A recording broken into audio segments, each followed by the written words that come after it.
దేవునామానికి మహిమ కలుగునుగా. దేవుడు తన వర్తమానం ద్వారా మనలందరినీ బలపరుస్తున్న విధానం చూస్తున్నట్లయితే మరి ఎంతగానో మరి ప్రభువుని స్తుతించకుండా నేను ఉండలేకపోతా ఉన్నాను. హల్లెలూయా. ఆదివారం ప్రభు మనతో మాట్లాడిన ఆ మాటలు, అలాగనే బుధవారం ప్రభు మనతో మాట్లాడిన ఆ మాటలు, మరి ఈ వారం అంతా అవే విన్నాను. నేను ఎక్కువగా ఆ మాటలు విన్నప్పుడు నేనెంతగానో బలపడ్డాను. వాక్యమే మనలను బలపరిచేది, వాక్యమే మనలను సరిచేసేది, బలపరిచేది, ఆశీర్వదించేది, దీవించేది, మనలను ఆశీర్వాదకరమైన తన మహిమలోకి నడిపించేది కూడా దేవుని యొక్క వాక్యమే అయ్యున్నది ప్రియులారా. కనుక వాక్యమే సమస్తానికి మూలాధారం. హల్లెలూయా. కనుక వాక్యం లేకుండా, జీవితంలో ప్రార్థన లేకుండా మన ఆత్మీయ జీవితాలు ఫలభరితం కాలేవు. కనుక ఈ రెండింటిని మనం కలిగిన వారమై ఉండాలి ప్రియులారా. దేవుని సన్నిధికి వచ్చినప్పుడు దేవుడిచ్చిన వర్తమానాన్ని మనం తీసుకొని ఆ వర్తమానాన్ని ఈ వారం అంతా మనం ఏం చేయాలంటే ధ్యానించుకోవాలి, మనలో మనము నెమరు వేసుకోవాలి, మనన చేసుకోవాలి. కనుక గ్రూప్లో వాక్యాలు ఎందుకు పెడుతున్నామంటే చూడండి, దూడని ఇప్పుడప్పుడు ఏం చేస్తుంది చేలో ఆడావిడిగాడాడు మళ్ళీ ఎప్పుడు లాక్కెళ్ళి కట్టేస్తాడని చెప్పి దొరికిందల్లా లొకెట్టుకుని తినేస్తుంది. తీసుకొచ్చి కట్టరాడు కట్టేసినప్పుడు అప్పుడు సావకాశంగా మఠం వేసుకొని మరి నెమరేస్తుంది. అవునా? కనుక వాక్యంలో సమయం ఉండకపోవచ్చు, సాక్ష్యాలు ఏంటేంటో కార్యక్రమాలు ఉంటాయి. కాబట్టి మరి ఆ ఉన్న కొద్ది సమయంలోనే మరి వాక్యాన్ని మరి ఆ యొక్క ప్రిపేర్ అయినటువంటి అంశాన్ని సంపూర్ణం చేయడం కొరకు త్వరగా మరి వెళ్ళిపోవడం జరుగుతుంది. మరి అది ఎంతవరకు మీరు దాన్ని తీసుకుంటున్నారో తెలియదు, కానీ కొన్ని మనమేంచి దొరికిపోతూ ఉంటాయి. అలాంటి సమయంలో ఒక్కసారి దాన్ని వింటే మళ్ళీ మరి మన హృదయాల్లో అవి నాటుకుపోతాయి ప్రియులారా. వాక్యంలోకి వెళ్దాం. ఈ రాత్రి కూడా మరి కొంచెం ఎక్కువసేపు నేను మాట్లాడాలని అనుకుంటున్నాను. రాజుల మొదటి గ్రంథము 3వ అధ్యాయము 5 నుంచి 9 వచనాల్లో, గిబియోనులో యెహోవా రాత్రి వేళ స్వప్నమందు సొలొమోనుకు ప్రత్యక్షమై. దావీదు కుమారుడు సొలొమోను మరి ప్రభు సన్నిధిలో ప్రార్థన చేస్తున్నాడు. ఏమని ప్రార్థన చేస్తున్నాడంటే, ప్రభువా, నా తండ్రి తర్వాత ఈ ఇంత విస్తారమైన ఇశ్రాయేలు సామ్రాజ్యం నా చేతికి వచ్చింది. కనుక ఈ ఇజ్రాయేల్ ప్రజలను నడిపించడానికి నాకు ఏమివ్వాలి? బుద్ధిని, జ్ఞానమును, వివేకమును ప్రసాదించు ప్రభువా అని ప్రార్థన చేస్తున్నాడు. ఆ వచనం చూడండి. నా దేవా యెహోవా, నీవు నా తండ్రి అయిన దావీదునకు బదులుగా నీ దాసుడనైన నన్ను రాజుగా నియమించి ఉన్నావు. అయితే నేను బాలుడను, కార్యములు జరుపుటకు నాకు బుద్ధి చాలదు. హల్లెలూయా. ఈ ప్రార్థన నాకు కొంచెం ఆలోచించాలనిపించింది. సొలొమోను ఏమీ బాలుడు కాదండి, కానీ దేంట్లో చిన్నవాడు అంటే దేవునికి స్తోత్రం. లోక జ్ఞానం నాకు చాలా ఉంది, కానీ అది కాదు. నీ పేరు పెట్టబడిన నీ జనమునకు నేను రాజుగా ఉన్నప్పుడు నీ ప్రజలను నడిపించేటువంటి ఆ జ్ఞానము కానీ ఆ వివేకము కానీ నాకు లేవు అని ప్రభు సన్నిధిలో తగ్గించుకుని ప్రార్థన చేస్తూ ఉన్నాడు. హల్లెలూయా. కనుక దీని గురించి ప్రవక్త ఏమంటున్నాడో దాని గురించి కొన్ని మాటలు చూద్దాం. ప్రతి కాలములోనూ దేవుడు ఒక స్థలములో ఒక వ్యక్తి మీద తన చేతులుంచి అతడి ద్వారా తన కార్యములను జరిగించేవాడు. అంతేనా? ప్రవక్తలు అభిషేకించేవారు, అభిషేకించినప్పుడు వాళ్ళు కార్యాలు చేసేవారు. లోకము ప్రారంభమైనప్పటి నుండి ఆయన సాక్షి లేకుండా ఎన్నడూ లేడు. ప్రతి కాలంలోనూ ఆయన సాక్షులను కలిగి ఉన్నాడు. హల్లెలూయా. కొంతమంది సాక్షులు చెప్తారా? మళ్ళీ కొత్తగా అనట్లేదు నేను. ఎంత గొప్ప సాక్షి సమూహాన్ని ఎబ్రిలో ఉంది, పెద్ద మూట ఉంది. కనుక అందులో ఒకరిని బయటకు తీయాలంటే నా ఊహ. అవునా? మోషే, అబ్రహాము, వీళ్ళందరూ కూడా సాక్షి సమూహాలే. హల్లెలూయా. కనుక ప్రతి కాలంలోనూ ఆయన సాక్షులను కలిగి ఉన్నాడు. మనము వెనుతిరిగి చూసినప్పుడు ఇశ్రాయేలీయులకు స్వర్ణయుగం అని పిలువబడిన కాలంలో దేవుడు సొలొమోను అనే వ్యక్తిని కలిగి ఉన్నాడు. ఈ మాట కొంచెం మనం పట్టుకుని వెళ్ళిపోదాం ఇంటికి. స్వర్ణయుగం అని పిలువబడిన కాలంలో దేవుడు సొలొమోను అనే వ్యక్తిని కలిగి ఉన్నాడంట. ఏంటి స్వర్ణయుగం? ఎందుకు ఇశ్రాయేలీయులకు స్వర్ణయుగం? వాళ్ళకి ఎందుకు స్వర్ణయుగం అంటే వాళ్ళని పరిపాలించేవాడు అటువంటి వాడు. హల్లెలూయా. నాయకుడు బంగారం అయితే రాజ్యం కూడా ఏమవుతుంది? బంగారమే అవుతుంది. నాయకుడు దోచుకునేవాడు అయితే లోకం అంతా ఏమవుతుంది? దోచుకునే వాళ్ళు ఏమంటారు? నాయకులు దొంగవాళ్ళు అయితే లోకమంతా దొంగ వాళ్ళే ఉంటారు. దేవునికి స్తోత్రం. ఇశ్రాయేలీలకు ఒక కాలము నిర్ణయించబడినది, అది స్వర్ణయుగం అని పేరు పెట్టబడిందంట. అది స్వర్ణయుగంగా ఉండడానికి గల కారణం ఏమిటంటే సొలొమోను. ఎందుకో తెలుసా? ఎప్పుడైతే అతడు మరి యొక్క నాయకత్వంలోకి వచ్చాడో తన ప్రారంభ దినాలను ప్రభు సన్నిధిలో గడిపాడు. హల్లెలూయా. కనుక ప్రారంభంలో అతడు దేవుని కొరకు ప్రార్థన చేస్తాడు, ఇంత గొప్ప జనాంగము నడిపించడానికి నేను సరిపోను, కనుక మరి నీవు నాకు ఏం కలుగు చేయాలి? బుద్ధి, జ్ఞానము, వివేకములు నాకు కలుగు చేయమని ప్రార్థిస్తూ ఉన్నాడు. అతడు వరములతో నింపబడినవాడు. బైబిల్ చదువుచున్న ప్రాంతములలో అతడు లోకములో అందరికంటే జ్ఞానిగా ఎరుగబడి ఉన్నాడు. ప్రజలను నడిపించుటకు కావలసిన జ్ఞానము ఇవ్వమని దేవునికి అతడు ప్రార్థించాడు. ఏమని ప్రార్థించాడు? ప్రజలను నడిపించుటకు కావలసిన జ్ఞానం. ప్రభు సన్నిధిలో అతను ప్రార్థించింది ఏంటంటే నాకు వెండి బంగారాలు, మేడమిద్దులు, ధనధాన్యాలు, భోగభాగ్యాలు నాకు ఇవ్వమని ప్రభువుని అడగలేదు. కానీ ఈ ప్రజలను ఏ విధంగా పరిపాలించాలో సమయోచిత జ్ఞానాన్ని నీవు నాకు దయచేయమని ప్రార్థన చేశాడు. హల్లెలూయా. సంఘమునకు వరుడు సంఘము ఆ వరమును వినకుండా తృణీకరించినట్లయితే ఆ వరము ప్రభావం లేకుండా పోతుంది. మళ్ళా మాట్లాడుతున్నాను. సంఘమునకు వరము ఇవ్వబడినది. ఆ వరము ఇవ్వబడినప్పుడు సంఘము ఆ వరమును వినకుండా తృణీకరించినట్లయితే ఆ వరము ప్రభావం లేకుండా పోతుంది. ఈ మధ్యలో నేను న్యూస్ చూశాను. నేను ఫోన్పేలు విపరీతంగా వాడుతున్నారు కదా. ఒక సంవత్సర కాలంలో ఎవరు ఫోన్పే వాడలేదో వాళ్ళందరినీ ఏం చేస్తున్నారు తెలుసా? ఇక వాళ్ళు ఎప్పుడూ ఫోన్పే వాడకుండా మరి కట్టడి చేస్తున్నారు. దాన్ని వాడుకోవాలంటే మీరేం చేయాలి? దాన్ని అప్పుడప్పుడు వినియోగంలోకి తీసుకురావాలి. ఇప్పుడు మీకు అర్థమైందో లేదో, ఫోన్పే మీరు వాడకపోతే దాని నుంచి ఏం చేస్తారంట? తొలగిస్తారు, మిమ్మల్ని ఆ అకౌంట్లో తీసేస్తారు. కనుక ఈ మాట దీనికి లింక్ చేసుకుంటే సంఘమునకు వరము ఇవ్వబడింది. హల్లెలూయా. ఆ వరమును నీవు వినియోగించకపోయినట్లయితే, ఆ వరమును నువ్వు తృణీకరించినట్లయితే ఆ వరము ప్రభావము లేకుండా పోతుంది. ఏ వరము? ఏ సబ్జెక్ట్ మనం తీసుకున్నాం? సొలొమోను దేని కొరకు ప్రార్థిస్తా ఉన్నాడు? ఈ ప్రజలను పరిపాలించే సమయోచితమైన జ్ఞానాన్ని నాకు దయచేయమని ప్రార్థన చేస్తా ఉన్నాడు. అది ఎక్కడైనా చూసారా మీరు? ఆత్మీయ మందిరంలో కనబడుతుంది. దేవునికి స్తోత్రం. ఆ మూడవ అమూల్యమైన రాయి జ్ఞానము. ఈ జ్ఞానం ఏమిటంటే లోకజ్ఞానం కాదు, కానీ అది చాలా సమృద్ధిగా సొలొమోను కొన్నది.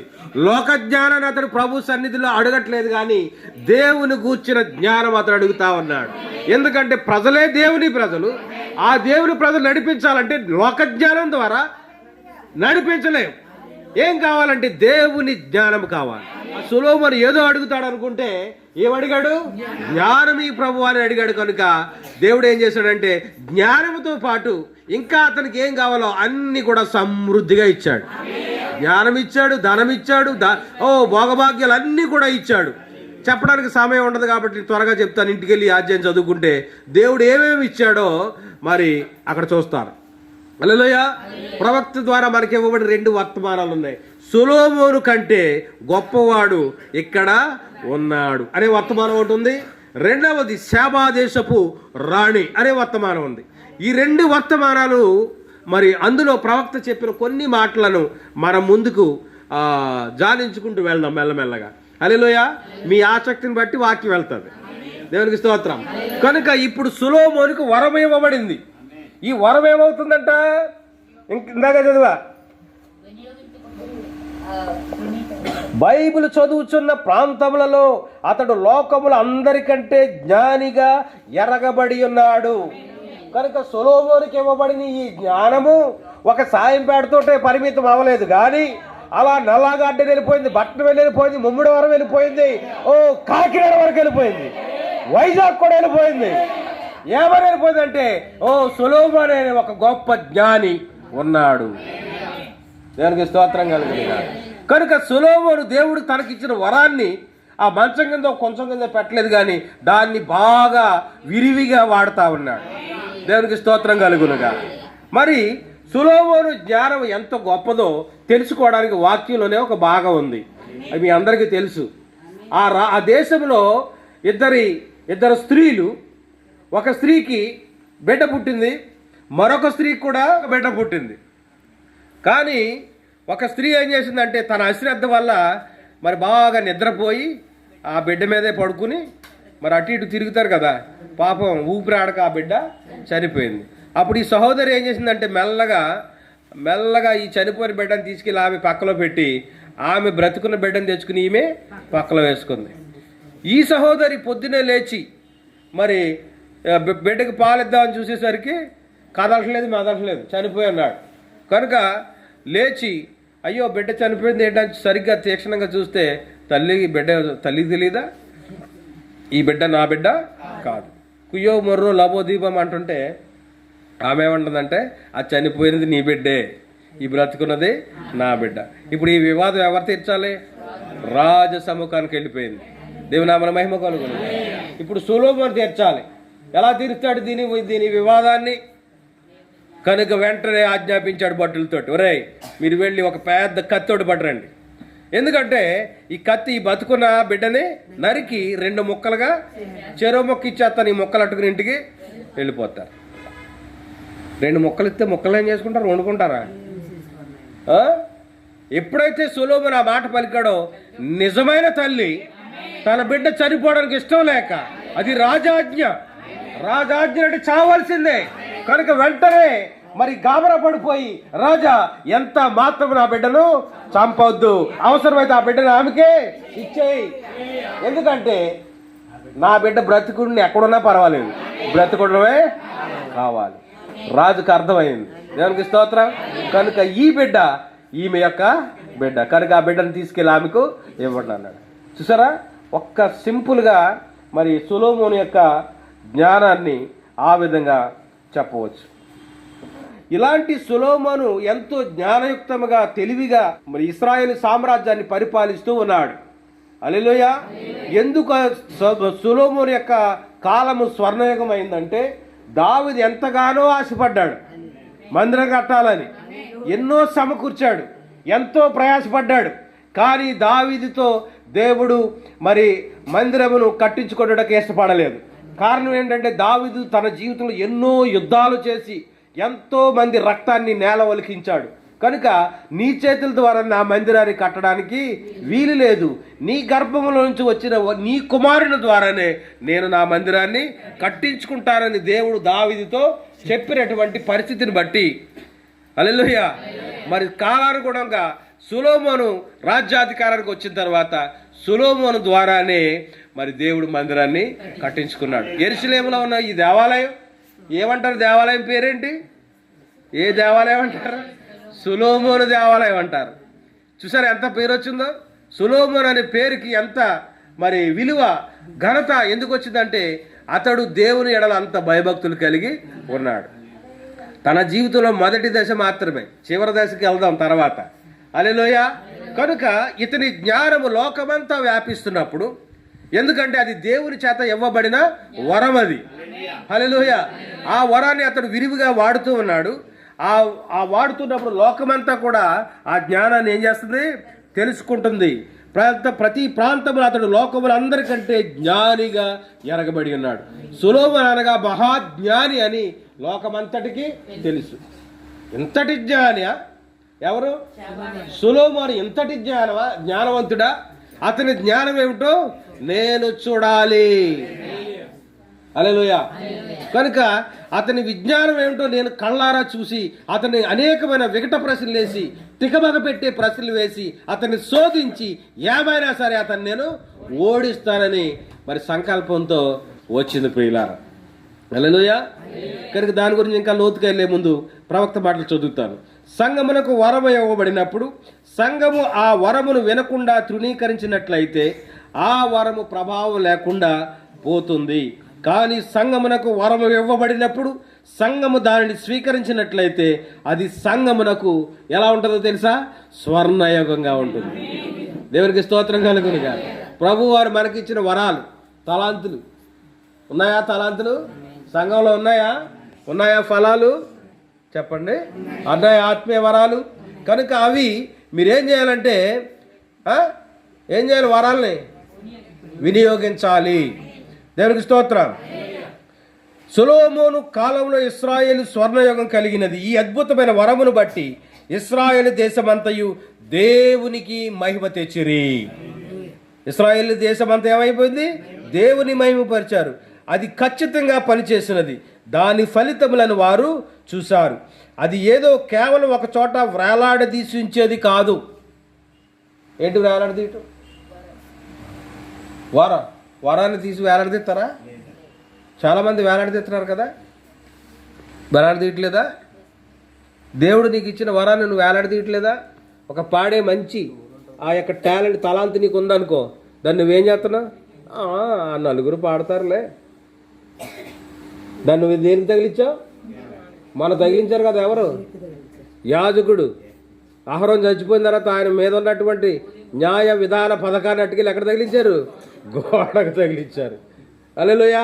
అలాగా దేవుడిచ్చిన వరాన్ని మనం ఏం చేస్తున్నామంటే మంచం కింద, కొంచెం కింద. ఎన్నోసార్లు చెప్పాను, మనం బాత్రూమ్ సింగర్లుగా కాదు. ఎక్కడ పాడాలి మనము? సమాజంలో నీ నీతిని కూర్చి నేను నిత్యము ప్రచురము చేయుదును అంటున్నాడు దావీదు. దేవునికి స్తోత్రం. సమాజముల మధ్య నీ నామమును మనం ఏం చేయాలా? ప్రచురం చేయాలా.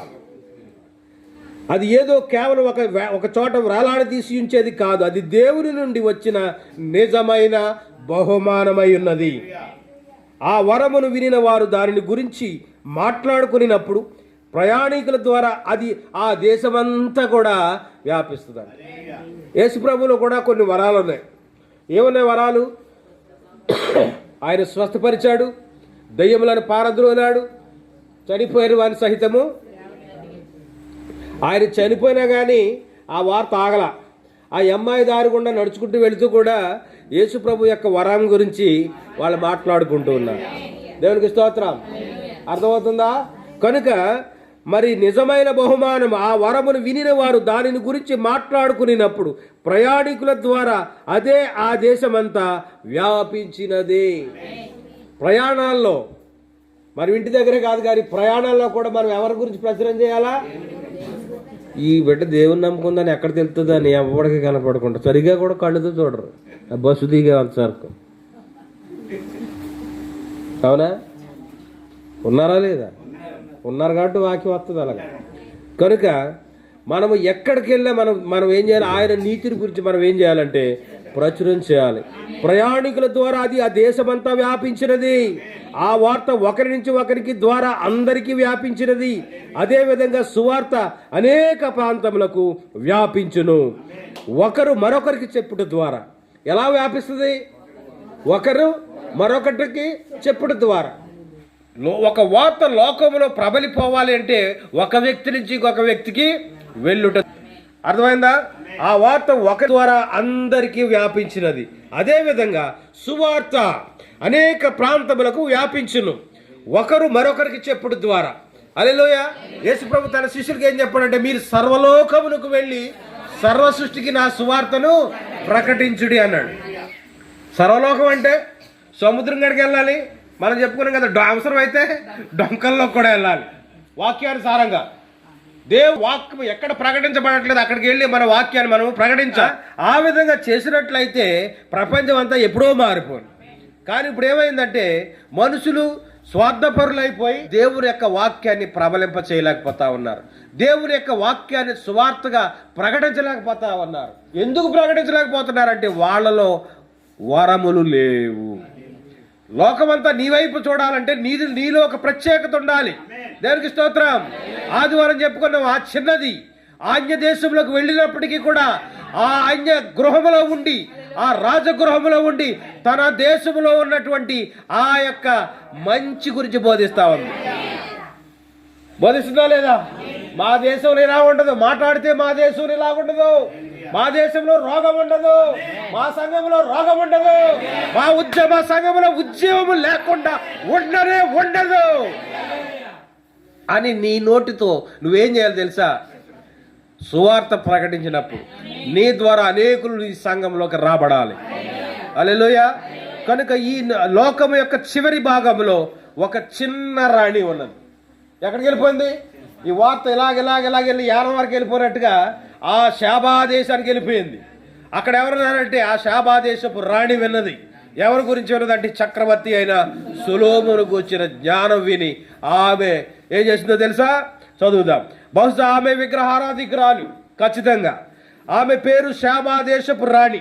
ఇశ్రాయేలు నుండి వచ్చే ప్రజల ద్వారా ఈమె ఆ మాట విన్నది. ఎలా విన్నదంటే ఆమె వెళ్ళిపోయింది నెత్తిమంచి. ఒకరికి మరొకరు చెప్పుడు ద్వారా. లోకము యొక్క చివరి భాగంలో ఒక చిన్న రాణి ఉన్నది. బహుశా ఆమె విగ్రహారాధికురాలు. ఆమె పేరు శాబాదేశపు రాణి. ఇశ్రాయేలు నుండి వచ్చే ప్రజల ద్వారా ఆమె ఈ మాట విన్నది. ఎవరి ద్వారా విన్నది? ఇశ్రాయేల్ అంటే మనం చెప్పా, లోకంలో కాదు. ఇశ్రాయేలు రాజే ఏం చేశాడు? బట్టలను చింపుకున్నాడు. ఇప్పుడు ఈ వార్తను పట్టుకెళ్ళిన వాళ్ళు లోకంలో వాళ్ళు కాదు, కానీ ఇశ్రాయేల్ నుంచి వచ్చిన వారే ఈ వార్తను చెప్పారంట. దేవునికి స్తోత్రం. ఇశ్రాయేలు నుండి వచ్చే ప్రజల ద్వారా ఆమె ఈ మాట విన్నది.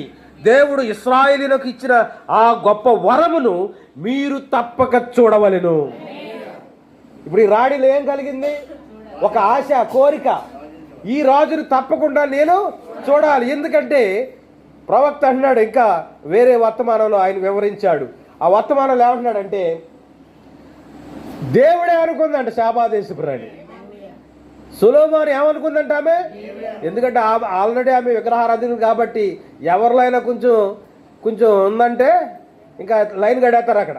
ఆ సెట్ కాడ ఏదో ఉందంటే ఇంక సెట్ తెల్లారితలోకి ఇంకా ట్రాఫిక్ జామ్ అయిపోద్ది అనమాట. అది అన్యుల ఆచారాలు, అన్యుల విశ్వాసం అలా ఉంటుంది. అక్కడ ఏమీ లేకపోయినా ఒక పసుపు తాడు కట్టే ఓ సెట్కి తెల్లారేసరికి అక్కడ ట్రాఫిక్ జామ్ అయిపోద్ది. అవునా కాదా? అది అన్యుల విశ్వాసం. కనుక ఈమె కూడా అన్యురాలు కాబట్టి ఈ జ్ఞానం అంతా మామూలు మనిషి వాళ్ళు చెప్తున్నటువంటి విషయాలను బట్టి ఆమె ఏమర్థం చేసుకుందంటే, అవతలున్న వ్యక్తి మామూలు మనిషి కాదు, ఖచ్చితంగా అతను దేవుడై ఉంటాడని అనుకుందని ప్రవక్త అంటున్నాడు. దేవునికి స్తోత్రం. కనుక ఈ వరమును నేను తప్పకుండా చూడాలి. దేవునికి స్తోత్రం. వినటం వలన ఏం కలుగుతుందంట? విశ్వాసం కలుగుతుందంట. కనుక మనం చెప్తేనే ఎదుటివాడిలో విశ్వాసం కలుగుతుంది. మనం చెప్పకుండా ఇంక విశ్వాసం ఎక్కడ జరుగుతుంది? వాళ్ళు ఎక్కడికి నీ సన్నిధికి వస్తారు? కనుక వినటం వలన విశ్వాసము కలుగునని మీకు తెలియను, దాని గూర్చి మాట్లాడవలయను. ఈరోజు దేవుని కార్యములను గూర్చి తగినంతగా మాట్లాడుటలేదు. ఎందుకు మాట్లాడట్లేదు? మన మన మన మన దేహంలోని అన్ని అవయవాలు కూడా మోతేసేసి ఉంది. అదేంటంటే మన కళ్ళు, రెండోది మన చెవులు. కళ్ళు ఏం చూస్తున్నాయంటే ఫోన్ చూస్తున్నాయి, లేకపోతే టీవీలు చూస్తున్నాయి. చెవులు ఆ స్వరాల్ని, ఆ డైలాగుల్ని, ఆ జోకుల్ని, ఆ కామెడీల్ని వింటున్నాయి. అంతేనా? సమయం అంతా ఎలా వృధా అయిపోతుంది చూసారా? ఈరోజు దేవుని కార్యములను గూర్చి తగినంతగా మాట్లాడుట లేదు.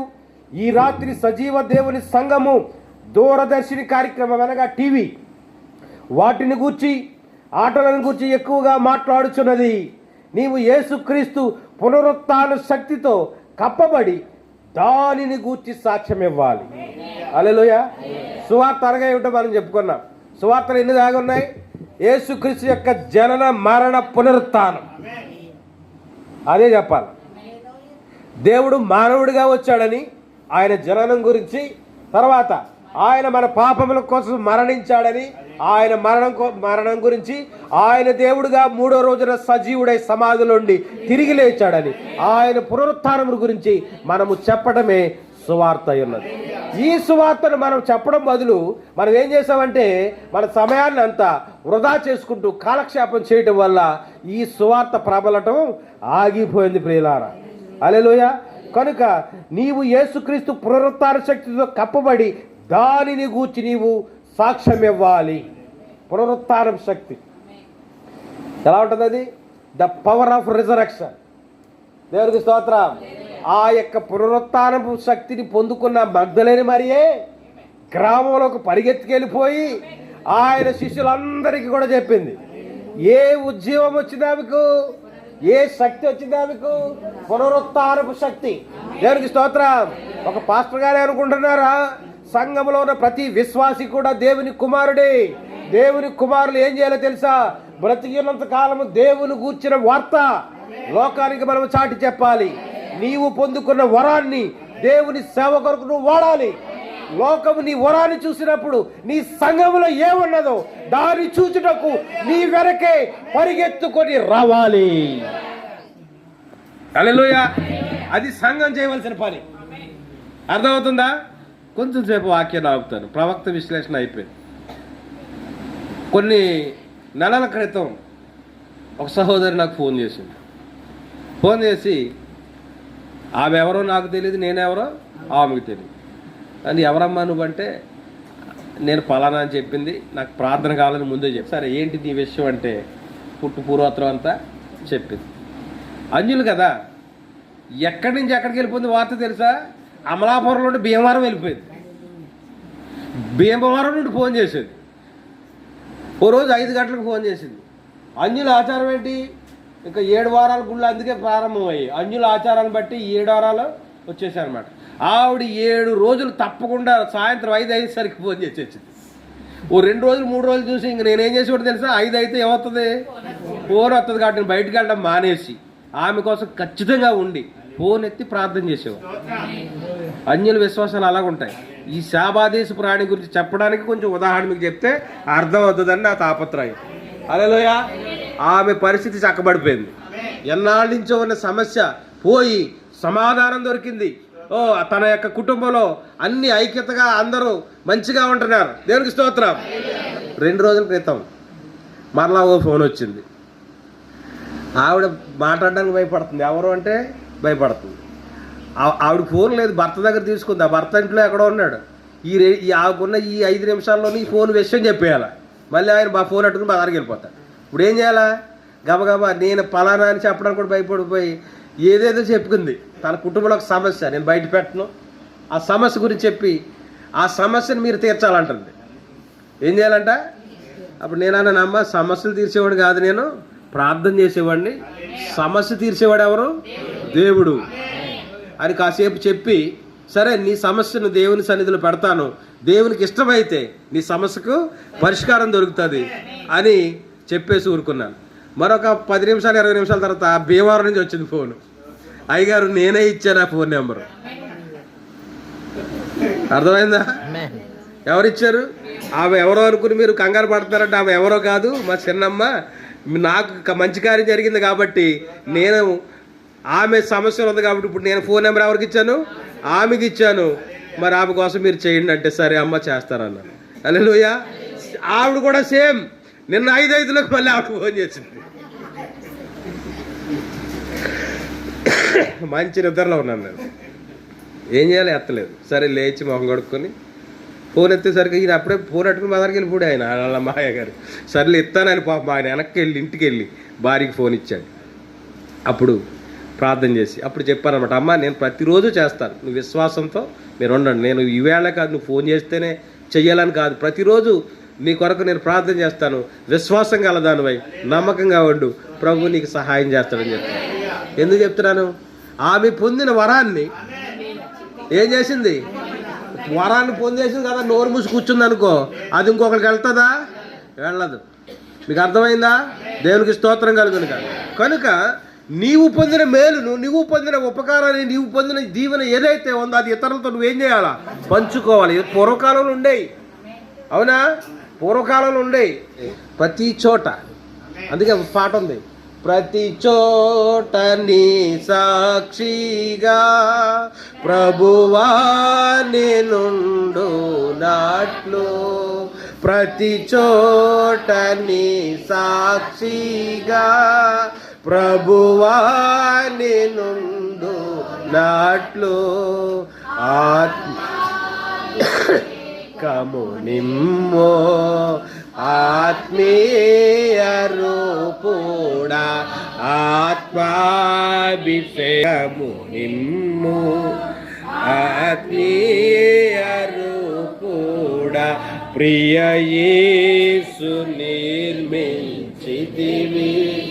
ప్రియమారణ హృదయం. అనేక దినాలు ప్రభు సన్నిధిలో కనిపెట్టి వాళ్ళకున్న అనుభవాల్లోంచి వచ్చిన పాటలు ఇవి ఇప్పటికీ జీవం కలిగే ఉన్నాయి.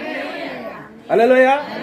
లోకానికి అది వెర్రిగా అనిపించవచ్చేమో కానీ ఇప్పుడే ఉన్నాయి లొల్లాయి పాటలు. ఆవల కొట్టుకు వెళ్ళిపోతారు. ఎక్కడికి వెళ్ళిపోతావు నువ్వు? నీకున్న వరాంశం కింద పెట్టావు, నువ్వు ఆవల కొట్టుకు వెళ్ళిపోతావా? ఆవల కొట్టుకు కాల కొట్టుకు కూడా వెళ్ళలేవు నువ్వు. దేవుని నామానికి మహిమ కలుగునుగా. దేవుడికి ఇచ్చిన వరాన్ని నువ్వేం చేయాలంటే దాన్ని వాడాలి. దేవునికి స్తోత్రం. అది 30 అంతలుగా 100 అంతలుగా 60 అంతలుగా ఏం చేయాలి? కాసు ఇచ్చాడంటే యజమానుడు. ఈ ఉపమానాలన్నీ ఏంటి అనుకుంటున్నారు? ఆ యొక్క దాసుడు యజమానుడు ఆ ఊరు వెళ్ళిపోతూ ఆ యొక్క కాసులు ఇచ్చాడంట. అందరూ సంపాదించారు. 3 ఇచ్చినాడు, 6 తెచ్చాడు, 5 ఇచ్చినాడు, 10 తెచ్చాడు. ఒకడు ఏం చేశాడంటే నా యజమానుడు ఎంతో కఠినుడు, ఏం చేసినా వీడితో ప్రమాదం అని చెప్పి పట్టుకెళ్ళి మట్లుగా పెట్టాడు. ఇటు తీసుకెళ్లి చీకటి కొట్టులో పడవేయండి అన్నాడు. క్రైస్తవ జనాంగమా, క్రైస్తవ సమూహమా, నీవు పొందిన ఆ ఉద్యోగం ఏదైతే ఉందో నీ సహోదరులు పొందనక్కర్లేదా? నీవు పొందుతున్న ఆనందం ఏదైతే ఉందో అది లోకం పొందనవసరం లేదా? నువ్వు పొందిన స్వస్థత ఏదైతే ఉందో అది ఇతరులు అందించక్కర్లేదా? ఎలా వెళతాది అంటే ఇదిగో నోరు టు నోరు, మనిషి మాటే. హల్లెలూయా. దేవుడు ఇశ్రాయేలుకు ఇచ్చిన ఆ గొప్ప వరమును మీరు తప్పక చూడవలెను. ఒకరు మరొకరికి చెప్పుడు ద్వారా ఈ వార్త ఎక్కడికి వెళ్ళిపోయింది? ఇప్పుడు శాబాదేశపు రాణి దగ్గరికి వెళ్ళిపోయింది. ఆ సొలొమోను యొక్క వరమును గురించి శాబాదేశపు రాణికి ఆమె ఖచ్చితంగా ఈయన ఎవరో చూడాలి. హల్లెలూయా. ఆ గుడ్డివాడికి కూడా అలాగే చెప్తా ఉన్నారు. ఎవరు? ఏ గుడ్డివాడికి? ఆ త్రోవ పక్కన కూర్చుని గుడ్డివాడు. ఏంట్రా బాబు, ఎప్పుడు ఎంతమంది వెళ్ళలేదు ఈ దారిని, ఇన్ని 100 మంది బిలబిలబంట వెళ్ళిపోతారు, ఏంటి జరుగుతూ ఉంది? కొన్ని రవి పెళ్ళి అంటే 29వ తారీఖుని ఈవేళ వెళ్ళిపోతున్నారు ఏంట్రా బాబు అంటే అప్పుడు చెప్పారు, ఇదిగో ఈ దారిని ఎవరు వెళ్తున్నారు? యేసు వెళ్తా ఉన్నాడు. అప్పుడే యేసు అంటే ఎవరో అతడు వినే ఉన్నాడు. ఆయన స్వస్థపరిచేవాడని, బలహీనను బలపరిచేవాడని, రోగులను స్వస్థపరిచేవాడని, చనిపోయిన వాడిని సైతం బ్రతికించేవాడని ఆయన గురించి విన్నాడు. కాబట్టి ఈ సమయాన్ని మనము పాడు చేసుకోవడానికి వీల్లేదు. మరలా ఆయన వస్తాడో రాడో, ఓ దావీదు కుమారుడా నన్ను కరుణించవయ్యా అని కేకలు వేసి ఆ కేక ఆయన విన్నాడు. ఆయన వెనుదిరిగాడు. నేను నీకేమి చేయకూరుచున్నాను, ఏం కావాలయ్యా నా నుంచి, నీకేం కావాలయ్యా అంటే నేను ఏం కావాలనుకుంటున్నాను, నేను చూడగోరుచున్నాను. హల్లెలూయా. అతనికి నిజంగా నేను నా యొక్క విశ్లేషణని చెప్పాలంటే ఆ క్షణంలో అతనికి కళ్ళు తెరబడ్డాయంటే ఆ రోజు నుంచి అతని వ్యాపారము బంద్. కళ్ళు ఉన్నవాడికి ఎవడేస్తాడు? డబ్బులు ఎత్తాడా? కనుక రేపు నుంచి ఆడు పని చేసుకోవాలి.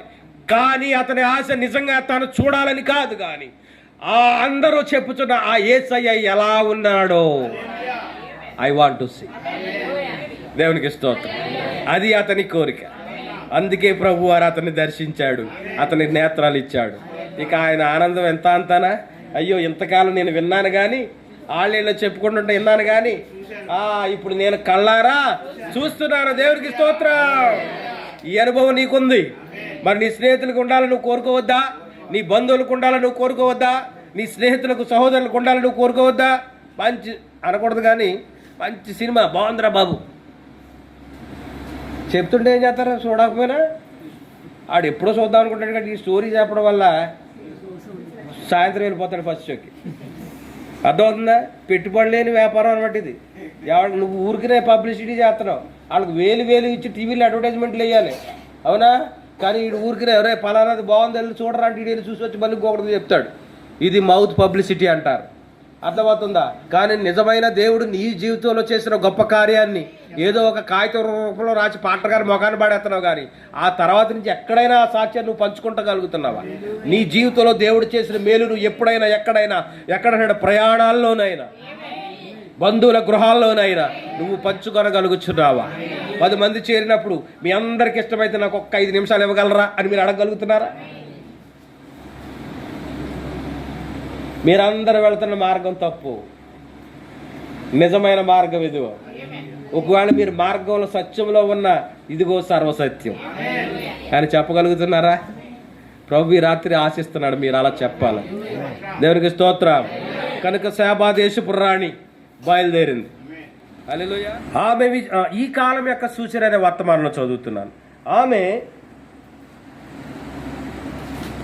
వివేచనను చూసినప్పుడు ఈ సొలొమోను రాజు ఏమడిగాడు ప్రభువుని? ఏం కావాలన్నాడు? వివేచన, వివేకం. వివేచన అంటే చెప్పకుండానే తెలిసిపోవడం అనమాట వివేచన అంటే. హల్లెలూయా. అటువంటి జ్ఞానాన్ని సొలొమోను కోరుకున్నాడు. కనుక ఇలాంటి జ్ఞానయుక్తమైన వ్యక్తిని ఈమె చూడాలనుకుంది. మరియు ఆమె ఆ వివేచనను చూసినప్పుడు ఆ తరువాత కూటమినకు ఆమె తన కూర్చుంటు చోటును ముందరికి జరుపుకొనేనని నేను అనుకుంటున్నాను. బహుశా ఆమె మరియు అది ఇది అగౌరవం తోచిన ఎడల నన్ను మన్నించండి, బహుశా ఆ ఒక్క సాయంత్రపు వేళ ఆమె ప్రార్థనా కార్డును పిలవకపోయి ఉండవచ్చు. ఇప్పుడు సొలొమోను చూద్దామని వస్తే అక్కడ రాజుగారు ఉన్నాడు రోడ్డు గేట్ కట్టగానే. నువ్వు చూడాలా? అయితే ఇది ఒక కార్డు అట్టుకో, నీ నెంబర్ ఇది. నేను శాబాదేశ్వరి, నువ్వు శాబాదేశ్వరి నుంచి కొంచెం అమెరికా దేశం నుంచి వచ్చినా నువ్వు ఎలా రావాలి? లైన్లోనే రావాలి. దేవునికి స్తోత్రం. ఈమెకున్న కోరికను బట్టి, ఈమెకున్న ఆశను బట్టి మెల్లమెల్లగా ముందుకు జరుగుతూ ఉందంట. ఆమె కొద్దిసేపు వేచి ఉండవలసి వచ్చెను. ఇప్పుడు నేను ప్రజలకు ఏదో ఒక కార్యమును తెలుపుటకు ప్రయత్నించుచున్నాను. ఆమె వ్యాజ్యము వెంబడి వ్యాజ్యమును గమనించుచుండెను.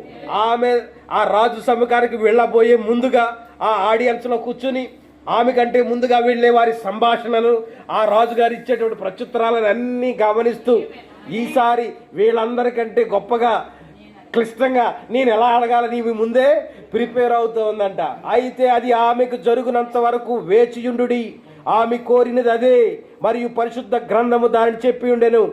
ఆమె సొలొమోను యొద్దకు తీసుకురాబడినప్పుడు అతడు సొలొమోను ఆమెకు తెలియజేయనటువంటి ఏ ప్రశ్నయు ఆమె మనసులో మిగిలి ఉండలేదు. ఆమె వేసిన ప్రశ్నలంట అన్నిటికీ టకటకటకా సమాధానం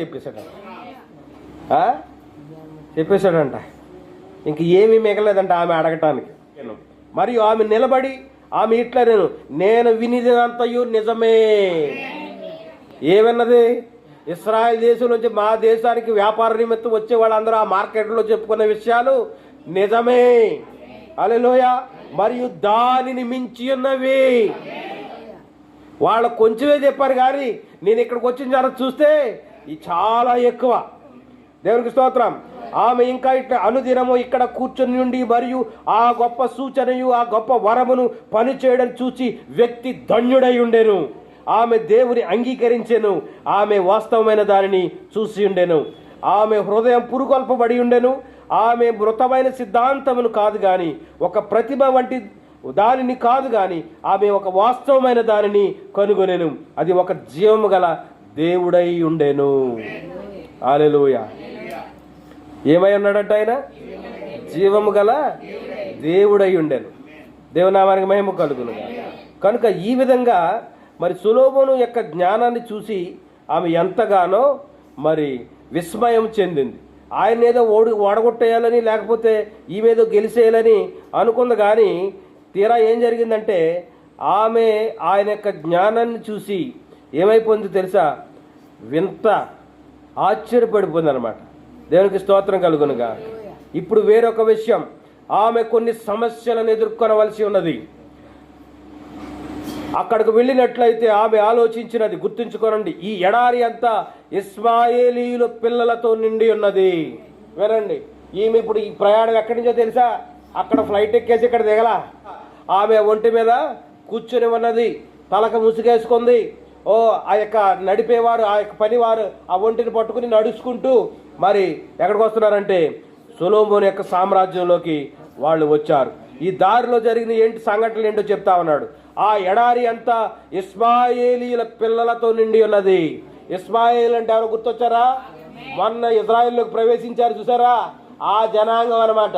ఆ జనాంగం గురించి దేవుని యొక్క వాక్యం ఏం రాయబడిందంటే అడవి గాడిదలు. ఎవరంటాళ్ళు? అడవి గాడిదలు.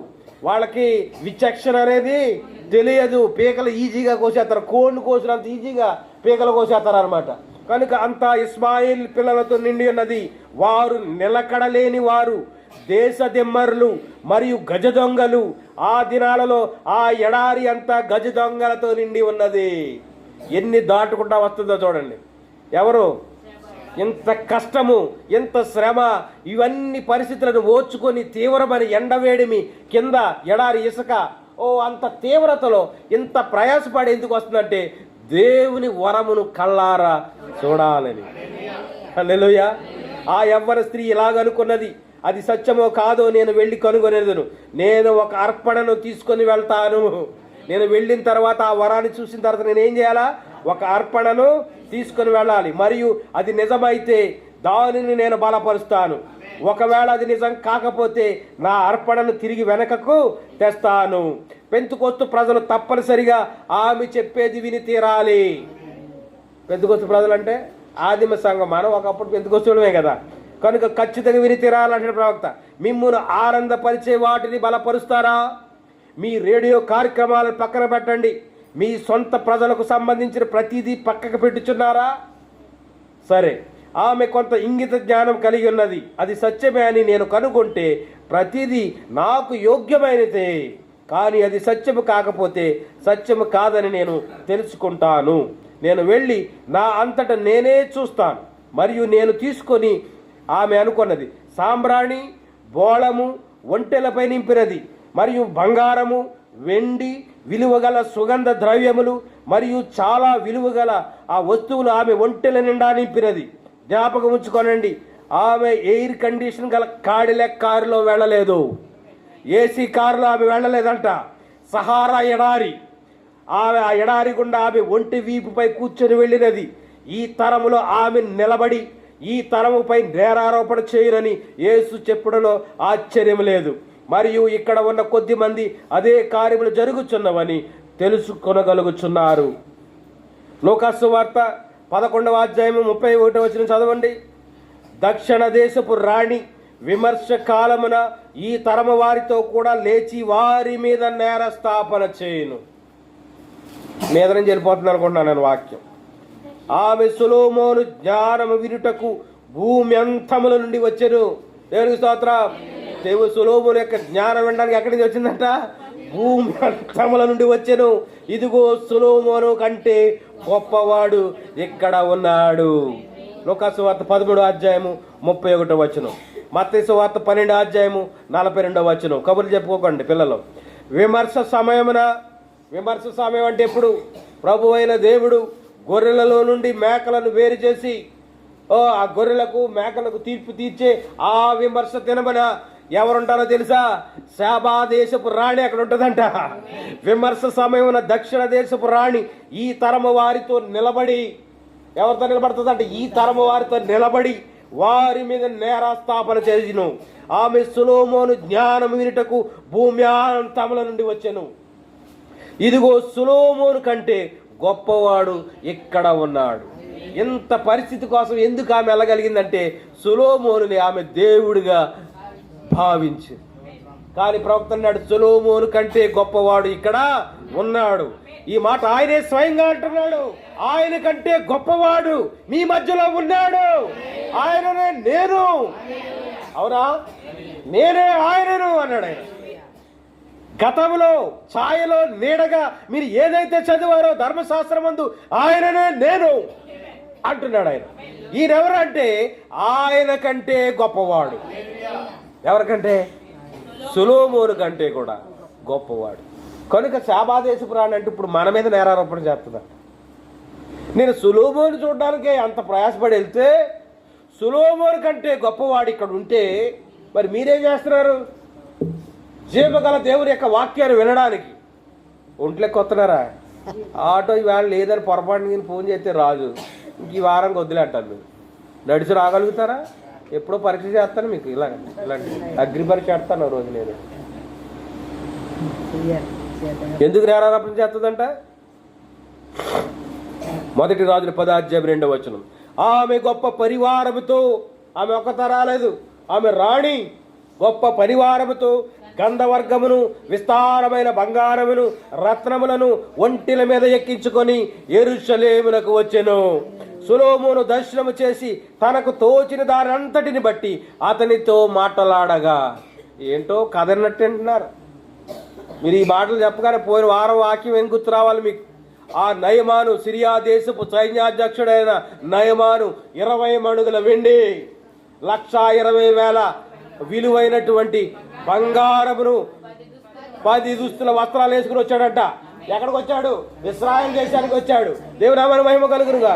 ఆ అన్య స్త్రీ, ఆ శాబా దేశపు రాణి, ఇదిగో దైవజనుడైన, లేకపోతే దేవుని జ్ఞానంతో నిండుకున్న ఆ రాజు యొక్క ఆ మహత్యాన్ని చూడడానికి, ఆ ఔన్నత్యాన్ని కళ్ళారా చూసి తిలకించడానికి గొప్ప పరివారంతో వచ్చిందంట.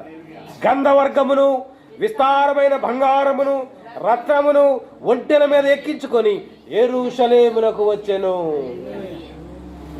ఇలా అనుబంధ వాక్యాలు మీరు జాయింట్ చేసుకోవాలి.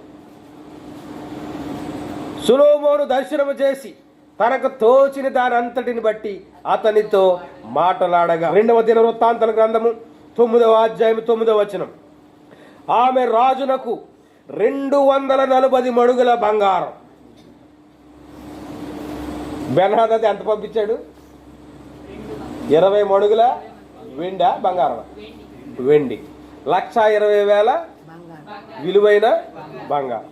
ఇక్కడ శాబాదేశపు రాణి ఏం పట్టుకొస్తాం చూడండి.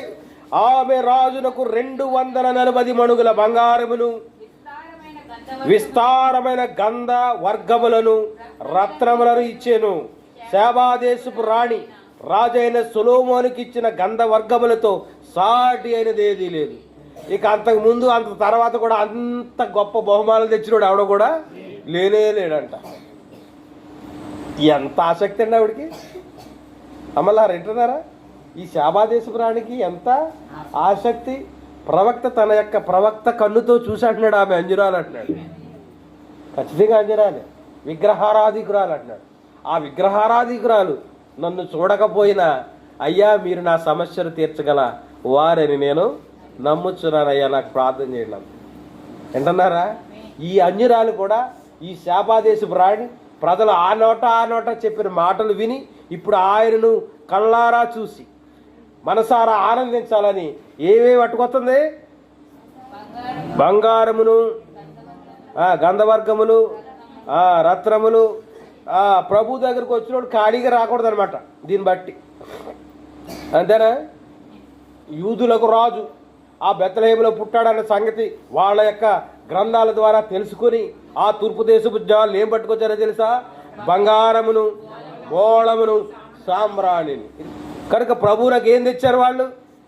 రాజుగా ఉండేవానికి ఏం పట్టి రావాలి? బంగారము, బోళము, సాంబ్రాణి. రాజగృహాలు ఇటుతోనే నిండుంటాయి కదా, ఎక్కడ చూసినా. ఆహా, ఆ కువైట్ వెళ్ళినకు తెలుస్తాయి అన్నీ. చెప్పండి ఎవరన్నా కాసేపు. దేవుని నామానికి మహిమ కలుగునుగా. ఆ రాణి ఆ రాజుగారి దగ్గరకు వస్తూ ఎంత సామాగ్రి పట్టుకొస్తుందో చూసారా? విస్తారమైన బంగారమును, రత్నములను ఒంటెల మీద ఎక్కించుకొని యెరూషలేమునకు వచ్చెను. హల్లెలూయ. ఇప్పుడు ఎవరు నెగ్గారు? ఈమె వంతు వచ్చింది, ఈ రాణిగారు వంతు వచ్చింది. ఆమె అడగాల్సిన అన్ని ప్రశ్నలు అడిగేసింది, వేయాల్సిన తికమక ప్రశ్నలు అన్నీ వేసేసింది. ఆయన చెప్పాల్సిన అన్ని ప్రశ్నలకి జవాబు ఆయన సంపూర్ణంగా వేసేసాడు. సొలొమోను ప్రత్యుత్తరము చెప్పాను. శాబాదేశపు రాణి సొలొమోను యొక్క జ్ఞానమును, అతడు కట్టించిన మందిరమును, అతని బల్ల మీద ఉన్న భోజన ద్రవ్యములను, అతని సేవకులు కూర్చుండు పీఠములను, అతని ఉపచారులు కనిపెట్టుటను, వారి వస్త్రములను, అతని గిన్నెనందించు వారిని, యెహోవా మందిరమును, అతడు అర్పించు దహన బలులను చూసి విస్మయముందెను. ఆమె ఒక రాణి అయ్యుండు కూడా ఈ సొలొమోను యొక్క సామ్రాజ్యంలో ఉన్నటువంటి ఆ పరిస్థితులన్నిటినీ చూసి విస్మయం పొందేసిందంట. దేనికి స్తోత్ర? సొలొమోను యొక్క కూర్చుండే సింహాసనమే ఏనుగు దంతాలతో కట్టించారు, దానికి బంగారపు పూత వేశారు, దానికి 7 మెట్లు అందముగా కుడివైపున ఎడవైపున నిలబడేటువంటి సింహాలు ఆ యొక్క సింహాసనం దగ్గర ఉంటాయన్నమాట. రాజు అంత దర్పణంగా దాని మీద కూర్చునేవాడు. ఈ పరిస్థితులన్నీ వాళ్ళ ఆహారం, మరి ఆ రాజు బల్ల మీద ఏమేమి ఉన్నాయో ఇవన్నీ చూసి రోజుకి ఎన్ని మేకలు ఎన్ని గొర్రెలు అక్కడ వధిస్తున్నారో అక్కడంతా లిస్ట్ ఉంటుంది. యెరూషలేము దేవాలయం గురించి నేర్చుకున్నప్పుడు మనం చూసాము అవన్నీ కూడా. కనుక ఇవన్నీ చూసి రాణి అంట విస్మయం పొందేసిందంట. హల్లెలూయా. కనుక మనం చెప్పిన వాటిని వినడానికి వచ్చే వాళ్ళకి ఇక్కడ మనం చెప్పిన దానికంటే ఎక్కువ కనబడాలి. హల్లెలూయా. ఏం కనబడాలా? చెప్పిన దానికంటే ఎక్కువ కనబడాల. దేవునికి స్తోత్రం. మన ఇంటికి వచ్చుచూ పోవచ్చున్నవాడు దైవజనుడని నేను ఎరుగుదును. మేము వచ్చుచూ వెళ్ళిపోవచ్చున్న మా సంఘము ఓ దేవుని ఆత్మ దిగి వచ్చే సంఘమని మాకు తెలుసు. హల్లెలూయా. కనుక శాబాదేశపురాణి ఎన్ని దాటుకుని వచ్చింది? ఎడారి గుండా ప్రయాణం చేసింది. అంతేకాదు కానీ ఇస్మాయిల్ పిల్లలతో నిండి ఉన్నది. వారు నిలకడలేని వారు, దేశ దిమ్మరులు మరియు గజ దొంగలు. ఆ దినాలలో ఎడారి అంతా గజ దొంగలతో నిండి ఉండేది. ఇవన్నిటినీ దాటుకొని ఎక్కడికి వచ్చింది? యెరూషలేము వచ్చి ఆ జ్ఞానాన్ని కనుగొనాలని ఆవిడ ప్రయాసపడింది. హల్లెలూయా. ఈ వర్తమాన చివరిలో ఏం జరుగుతుందో తెలుసా? ఈ సొలొమోను ఈ శాబాదేశపురాన్ని వివాహం చేసుకుంటాడు.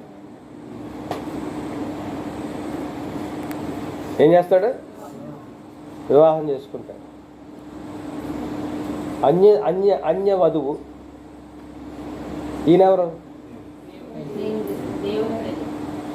దైవజనుడు, దేవుని ఆత్మచేత నింపబడిన వాడు, లేకపోతే దేవుని జ్ఞానం చేత నింపబడిన వాడు, దేవుని కుమారుడు.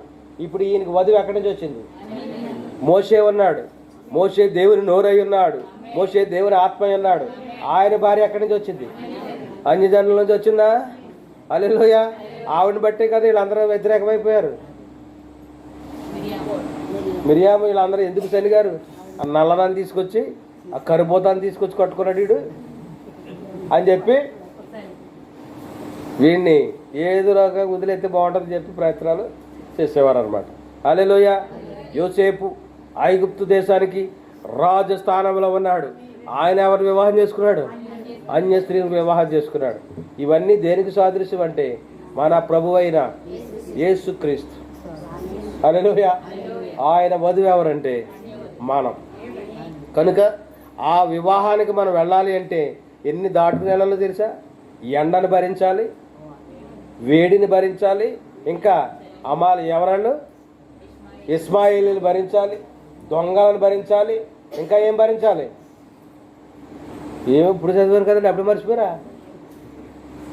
దొంగలు, దోసుకుని వారు, దేశ దిమ్మరులు, వీళ్ళందరినీ కూడా మనం దాటుకుని రావాలి. అవన్నీ దాటుకుని ఎక్కడికి వస్తున్నాం? దేవుని యొక్క జ్ఞానం. హల్లెలూయా. హల్లెలూయా. ఈ రాత్రి నేను ఎక్కువ చెప్పలేదు కానీ మనం కలిగి ఉన్న దానిని, దేవుడు మనకిచ్చిన వరం, ఆ వరాన్ని మనం ఏం చేయాలంటే అనేకులకు చెప్పాలి. ఆ వరం ఒక్కొక్కరికి ఒక వరం ఇస్తాడు ఆయన. ఆ వరాన్ని మనం ఏం చేయాలంటే సొలొమోనుకి జ్ఞానం ఇచ్చాడు, మనకు ఇంకో వరం ఇస్తాడు. హల్లెలూయా. ఆ వరాన్ని మనం ఏం చేయాలంటే ఇతరులతో మనం పంచుకున్నప్పుడు దాని ప్రభావం, ప్రతిదానికి ఒక ఎక్స్పైరీ డేట్ ఉంటుంది. అలాగే ప్రభువారు నీకు ఇచ్చిన వరాన్ని కూడా నువ్వు వాడుకోకపోతే మళ్ళీ నువ్వు ఎక్కడికి వెళ్ళిపోతావు అంటే వెనక్కి వెళ్ళిపోతావు. సరే, నువ్వు వెనక్కుండమ్మా అంటారనమాట. అవునా? నీ ఆసక్తిని బట్టి నువ్వు ముందుకు వెళ్ళాలి. కానీ ఈ శాబాదేశ ప్రయాణం అంట ముందుకు జరిగిందంట. హల్లెలూయా. ఇంకా చాలా విషయాలు ఉన్నాయి కానీ ఈ రాత్రి కొద్ది విషయాలే మనం మాట్లాడుకుందాం. మరి మీకు ఎంతవరకు అర్థమైందో నాకు తెలియదు కానీ ప్రభు మనకిచ్చిన వరాన్ని మనం ఏం చేయాలంటే వాడాలి. ప్రభు మనకిచ్చిన ఆ పునరుత్థానపు శక్తి ఏమిచ్చాడు? ఆయన మనకి పునరుత్థానపు శక్తిని ఇచ్చాడు. మనం బాప్తిజం క్రీస్తుతో పాటు మృతులుందనే మీరు అంటే మనం ఎక్కడ చచ్చిపోయామంటే బాప్తిజంలోనే చచ్చిపోయాం. ఆయనతో పాతి పెట్టబడ్డాం. బాప్తిజం దేనికి సాదృశ్యం? క్రీస్తుతో కూడా నేను ఇదిగో ఈ వేళ నుంచి చచ్చిపోతున్నాను అని చెప్పడం అనమాట. కానీ బయటకు వచ్చిన తర్వాత ఎక్కడ సావట్లేదు. పిలకలు వస్తున్నాయి, మొలకలు వస్తున్నాయి, మువ్వులు వస్తున్నాయి, మామూలే అన్నీ. అవునా? ఆ ఎక్స్ట్రా వచ్చిన కొమ్మలు వచ్చినప్పుడే తీసేయాల. ఇలా గోరుతో తీస్తే అయిపోతుంది. లేదు లెక్క తీద్దామని అనుకుంటే అది ఏమవుతుంది? ముదురు కొమ్మ, అసలైన కొమ్మ కట్టి ఇది బాగా పొడిగి ఎదుగుతుంది. అవునా? అప్పుడు చేతితో తీసేదాన్ని కత్తితో తీయాలి. కత్తితో తీసినప్పుడు ఏమవుతుందంటే కత్తితో తీస్తే అసలు చెట్టుకే మోసం వస్తుంది. అజాగ్రత్తగా దీన్ని కత్తిరిస్తే ఆ మోసం అసలు చెట్టుకే వస్తుంది. కనుక అలాగ మన వేళ్ళూరుకు పోయి కొమ్మలేసేసి వెర్రితడలు వేసేయటం కాదు, కానీ దేవుడు మనకిచ్చిన వరాన్ని మనం ఏం చేయాలంటే దాన్ని ఫలింపులోకి తీసుకురావాల్సి. యేసుక్రీస్తు యొక్క పునరుత్థాన శక్తిని మనం పొందుకున్నాం కనుక ఆ శక్తితో, అందుకే చూడండి ఏదో అంటారు సామెత, 4 రోజులే ఉద్యమం. ఎన్ని రోజులు ఉంటుంది? 4 రోజులే. బాప్తిజం పొందిన వారం రోజులు కూటాలంటే వచ్చేస్తుంది, ప్రార్థన అంటే వచ్చేస్తుంది. ఏమన్నా ఇంకా అసలు ముందు ఫస్ట్ ఆటో ఎవరు ఎక్కుతారంటే ఆవిడే ఎక్కుతుంది. 4 రోజులే. అది నెల దాటిన తర్వాత అమ్మ ఉపవాసం పోవడానికి వెళ్దాం, లేకపోతే కమ్యూనియన్ అంతా ఇవాళ వస్తామంటే మీరు వెళ్ళండి, మీరు వెళ్ళరండి. ఏమైపోయింది? మొదలు సావాలా, సచ్చిది ఏం సావాలా? ఇంకా సిగులు రాకూడదు. నువ్వు ఆలస్యం చేస్తే ఏమొస్తాయంటే సిగురులు వస్తాయి, లోకాసులు వస్తాయి. కనుక మెల్లమెల్లగా నేను ప్రభువు నుండి దూరం చేసేస్తాను. కానీ అన్యురాలైన శాబాదేశపు దూరం జరగలేదు, కానీ ఆమె దూర ప్రయాణం చేసి వచ్చి కూడా అక్కడ ఆమెకి ఇంకా అవకాశం లేకపోయినా ఆవిడ దీర్ఘకాలం కనిపెట్టి మెల్లమెల్లగా ఒక్కొక్క వరుస దాటుకుంటూ అసలైన ఆ జ్ఞానిని కలుసుకునేంత వరకు ఆ జ్ఞానానికి తన్మయత్వం చెంది ఆమె అతనికి అర్పించుకుందండి. ప్రవక్త అక్కడ ముగించాడు. దేవునికి స్తోత్ర. కనుక మన ప్రయాణం యొక్క అంతిమ దశ ఎక్కడికంటే అది అక్కడికి చేరాలి. హల్లెలూయా. ఈ మధ్యలో నువ్వు ఎన్ని దాటాలి? రోగం దాటాలి, కష్టం దాటాలి, అప్పులు దాటాలి, అవమానాలు దాటాలి, నిందలు దాటాలి, ఇంకా చాలా ఉన్నాయి. దుర్మార్గులు ఉంటారు. ఇవన్నీ దాటుకుని రావాలి. కనుక అందుకే అంటున్నాడు, నా పొరుగు తుదముట్టించింది. ఎవరంటారు ఈ మాట? పౌలు గారు అంటున్నాడు. ఎందుకు పరిగెట్టాడు ఆయన 3 సార్లు వాడ పగిలిపోయింది సముద్రంలో. ఒకసారి కాదు, 2 సార్లు కాదు. అప్పుడు ప్రయాణాలన్నీ వాడ ద్వారానే కదా. వాడ పగిలిపోయినప్పుడు ఆ చెక్కట్టుకుని ఆయన ఈదుకుంటూ కింద కాలు అట్టుకుని లాగితే ఎతిమంగళం ఏమైపోతారు. కానీ దేవుడే కాపాడాడు. అలాగని భయపడలేదు. కానీ ఎన్నిసార్లు ప్రయాణం చేసి ఆయన సువార్తను భూదిగంతముల వరకు ఆయన ప్రకటించాడు. హల్లెలూయా.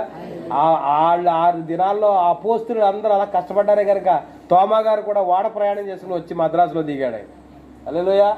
మనం దేవుడు అంటే ఎరగని ఈ ప్రజలకు దేవుని గురించి పరిచయం చేసిన, మన దేశానికి యేసుప్రభు గురించి పరిచయం చేసిన వ్యక్తి ఎవరండి? తోమా గారు. ఆయన చంపబడ్డాడు. వాటన్నిటిని ఎదిరించి ప్రభు కోసం వాళ్ళు నిలబడి ప్రభు యొక్క వాక్యాన్ని లేక ప్రభు యొక్క శక్తిని లోకానికి వాళ్ళు ఏం చేశారంటే ప్రచురం చేశారు. హల్లెలూయా. ఇప్పుడు మనం ఎక్కడున్నాం? ఇందులో మనం ఎక్కడున్నాం? మన ప్రయాణంలో ఎక్కడున్నాం? అసలు ఒంటెక్కామా? ఒంట అంటే ఏంటని చెప్పాడు ప్రవక్త. ఆ ఇస్సాకు రెబకాల సంగతిలో చెప్తాడు, రేపు పెళ్లిలో చెప్తాడు వీలైతే. ఆ ఒంటే పరిశుద్ధాత్మ అన్నది. హల్లెలూయా.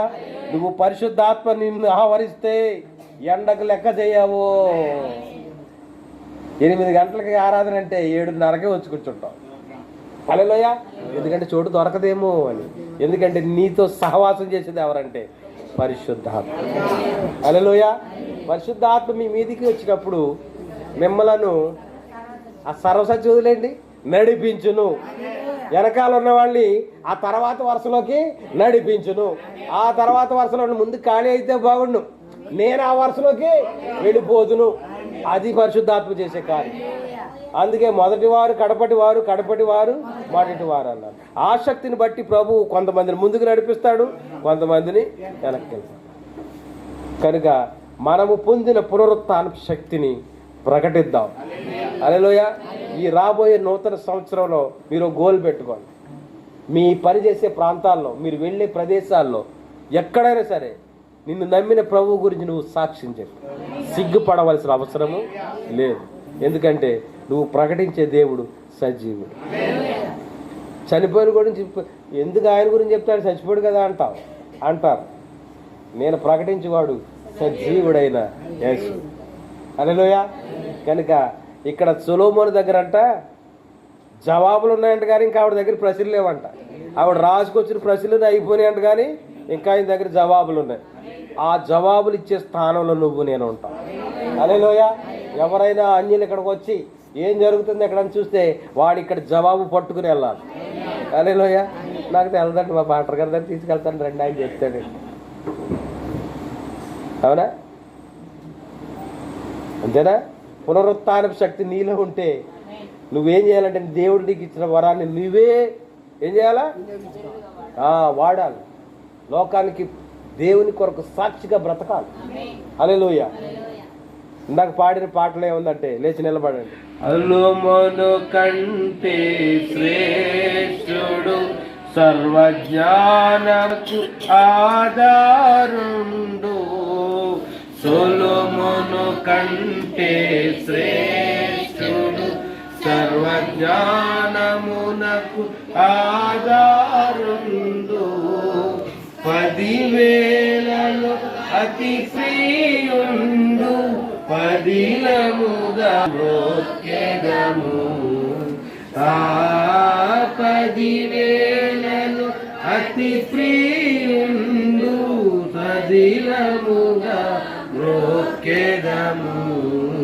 సాగిలా పడి మ్రోక్కెదము, సత్యముతో ఆత్మతో మన ప్రభు యేసుని సాగిలా పడి మ్రోక్కెదము. అందరిలో అతి శ్రేష్ఠుడు మనకందరికి తానే ప్రభువు, అందరిలో అతి శ్రేష్ఠుడు మనకందరికి తానే ప్రభువు. హల్లెలూయాకు పాత్రుండు, అనుదినము మ్రోక్కెదము.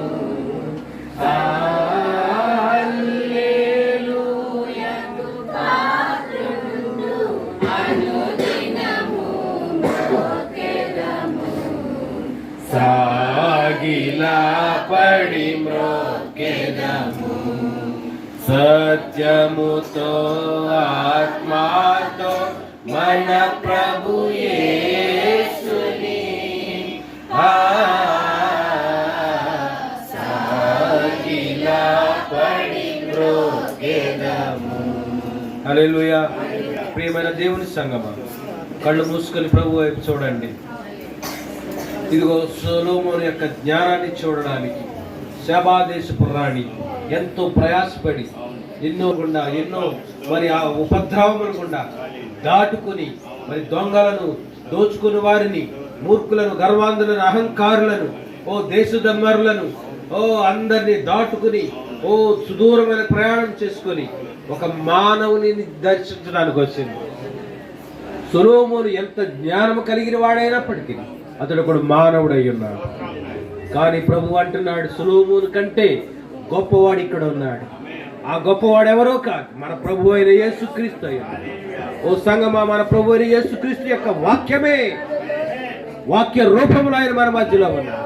ఈ వాక్యం కొరకు నీ ప్రయాణం ఎంతవరకు నువ్వు చేస్తా ఉన్నావు? నీ ప్రయాణానికి నువ్వు వెచ్చించేటువంటి వెల ఎంతటిది? ఏమాత్రం ప్రయాసపడి నువ్వు నీ దేవుని యొక్క వాక్యం కొరకు నువ్వు వెళుతున్నావు? ఒకసారి జ్ఞాపకం చేసుకో, నిన్ను నువ్వు పరిశీలన చేసుకో. ప్రభు యొక్క వాక్యం కొరకు నేను ప్రయాసపడుతున్నాను. ఇది అంచె దినములలో వాక్యం కొరకు పరిగెట్టే రోజులు వస్తాయని ఆల్రెడీ ప్రవచనాలు మరి చెప్పబడ్డాయి. వాక్య కరువు, ఈ లోకంలో వాక్యం దొరకదుక. అప్పుడు ఎక్కడ వాక్యం దొరుకుతుందా అని కొండలవుట కోనలవుట తిరుగుతాం, కానీ ఎక్కడ దేవుని యొక్క వాక్యం దొరకదు.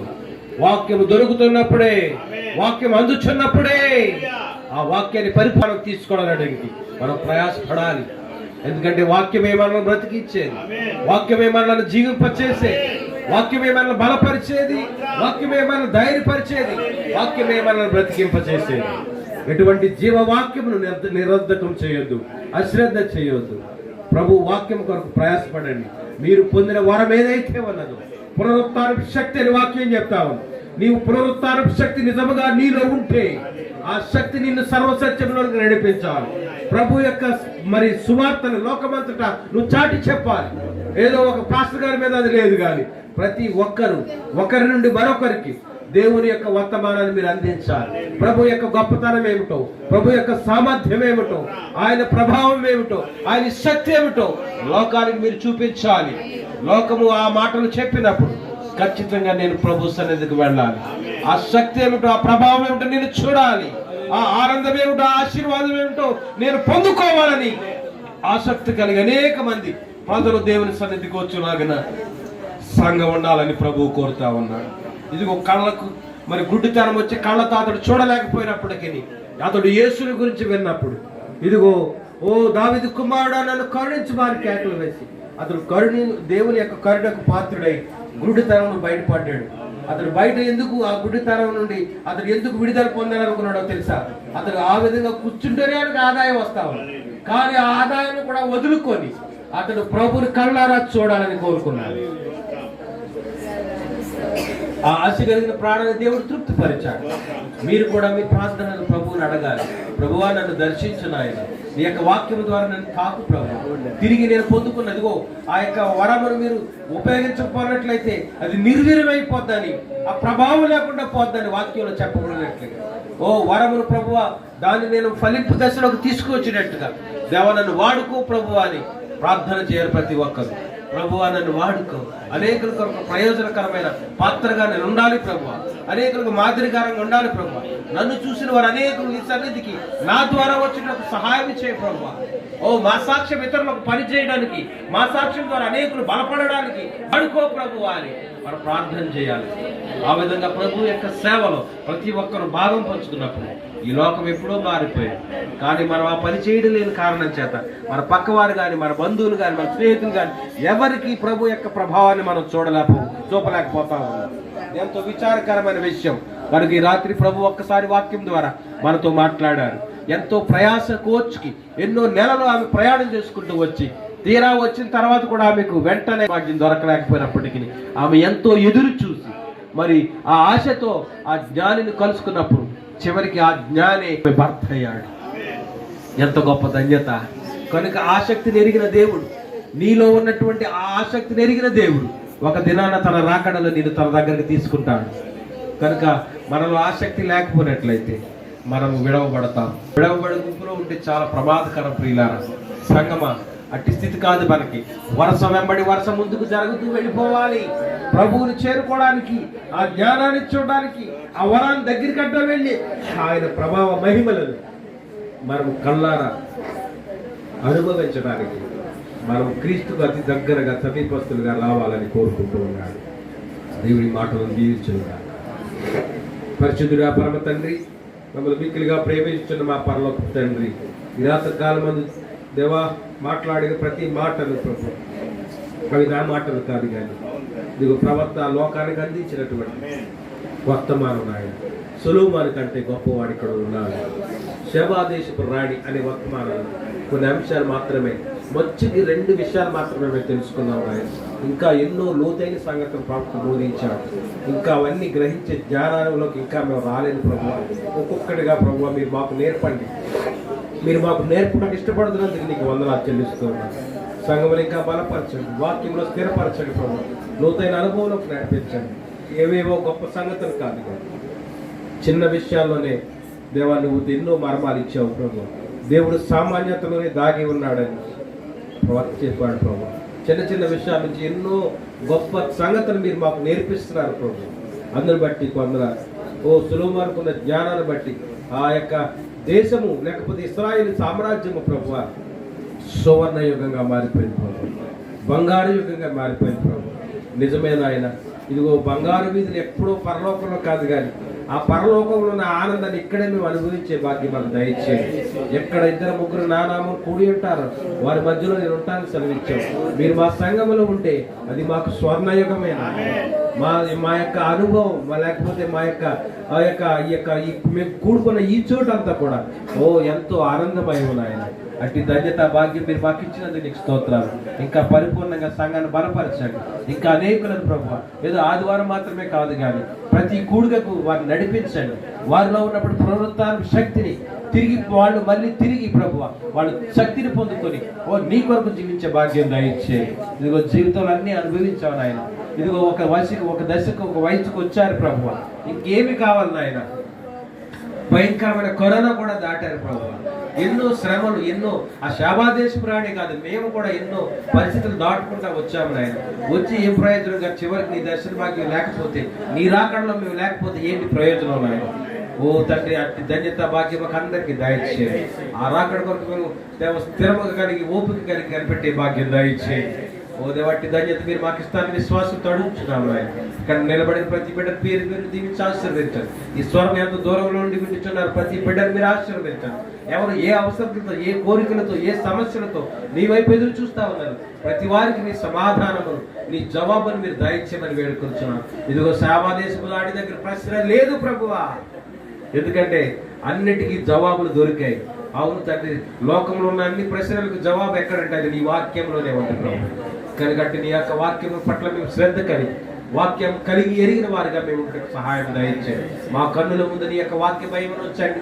నీ యథార్థమైన తోడవలు మమ్మల్ని నడిపించండి. వాక్యానుసారమైన జీవితం ప్రతి ఒక్కరికి మీరు దయచేయండి. లోకము కంటే నిన్ను కలిగి ఎరిగిన జీవితం మాకు ప్రాముఖ్యం నాయన. ఎవరైనా అశాశ్వతమైన ఈ లోకం కొరకు కాదు కానీ ప్రభు, శాశ్వతమైన నీ నిత్య రాజ్యం కొరకు మేము ప్రయాసపడే భాగ్యము మాకు దయచేయండి. ఈ పరిచయాన్ని పాల్గొన్న ప్రతి బిడ్డను పేరు పేరు దీవించి ఆశీర్వదించి, ఇదిగో రేపటి పునరుత్థాన దినమున నీ సన్నిధిలో ఆరాధించే భాగ్యం మీరు మాకు దయచేయండి. సమస్తము సమకూర్చి మేలు కొరకు జరిగించే దేవుడా, సకల మహిమ ఘనత ప్రభావాలు మీరే పొందమని యేసుక్రీస్తు వారి శ్రేష్టమైన నామములో ప్రార్థించి వేడుకొచ్చున్నాను నా ప్రియ పరలోకపు తండ్రి. ఆమేన్. పరలోకమందున మా తండ్రి, నీ నామం పరిశుద్ధపరచబడును గాక, నీ రాజ్యం వచ్చును గాక, నీ చిత్తం పరలోకమందు నెరవేర్చున్నట్లు భూమి యందును నెరవేరును. మా దినాహారం మాకు దయచేయండి. మా రుణస్థులను క్షమించే ప్రకారం మారణంలో మీరు క్షమించండి. మన శోధనలో తేక తీసుకుని తప్పించండి. రాజ్యము, బలము, మహిమ నిరంతరం నీవే తండ్రి. మహాదేవుడు మన ప్రభువును రక్షకుడైన యేసుక్రీస్తు వారి యొక్క కృపయు, ప్రేమయు, సమాధానము, ఐక్యత, ఆశీర్వాదం ఆయన సంఘం మీద ఎల్లప్పుడూ ఉంటుంది గాక. God bless you all. దేవుడు మిమ్మల్ని దీవించును గాక.